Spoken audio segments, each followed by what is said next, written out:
নীলক্ষেতে ছাপানো হয় ডাকসুর ব্যালট পেপার। নিউজ 24 এর অনুসন্ধানকে অবশেষে স্বীকার করলেন ঢাকা বিশ্ববিদ্যালয়ের উপাচার্য ডক্টর নিয়াজ আহমদ খান। তবে প্রশাসনকে না জানিয়ে সহযোগী ভেন্ডর এই কাজ করেছে বলেও জানান তিনি। আর ভিসির দাবি, ব্যালট পেপার ছাপানোর স্থান বা সংখ্যা কোনোভাবে প্রভাবিত করে না সুষ্ঠু নির্বাচনকে। এই ঘটনায় নির্বাচনের স্বচ্ছতা নিয়ে বিভিন্ন প্যানেলের প্রার্থীরা ক্ষোভ প্রকাশ করেন।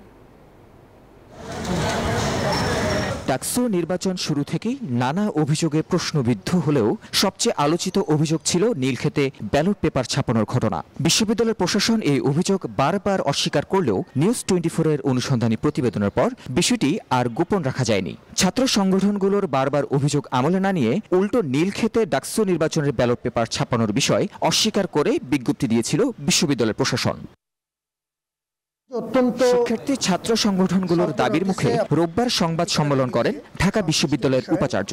জানান, নীলক্ষেত থেকে 22 রিম কাগজ দিয়ে 88,243টি ব্যালট ছাপানো হয়। পাশাপাশি উপাচার্য তথ্য বিভ্রাটের জন্য দায় চাপান ভেন্ডরের উপর।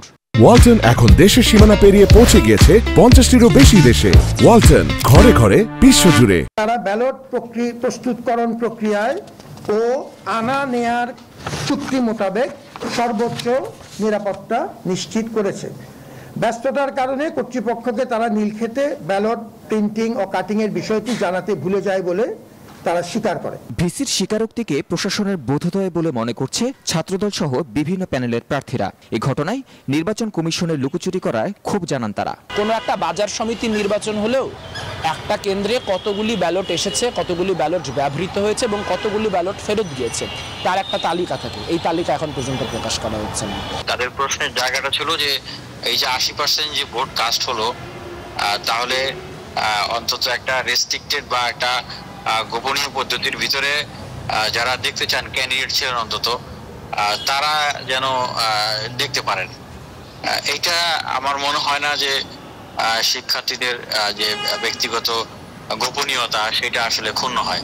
ব্যালট নীলক্ষেতে ছাপানোর বিষয় সুনির্দিষ্ট কোনো অভিযোগ থাকলে সে বিষয়ে বিশ্ববিদ্যালয় কর্তৃপক্ষের জবাব দেওয়া উচিত বলে মনে করেন ডাকসু নেতারা। আমরা অলরেডি জানিয়েছি যে কোনো অভিযোগ থাকলে সে অভিযোগ যেমন টু দি পয়েন্ট আসা উচিত, আবার যে কোনো অভিযোগ থাকলে বিশ্ববিদ্যালয় প্রশাসন ইমিডিয়েট রিপ্লাই দেওয়া উচিত।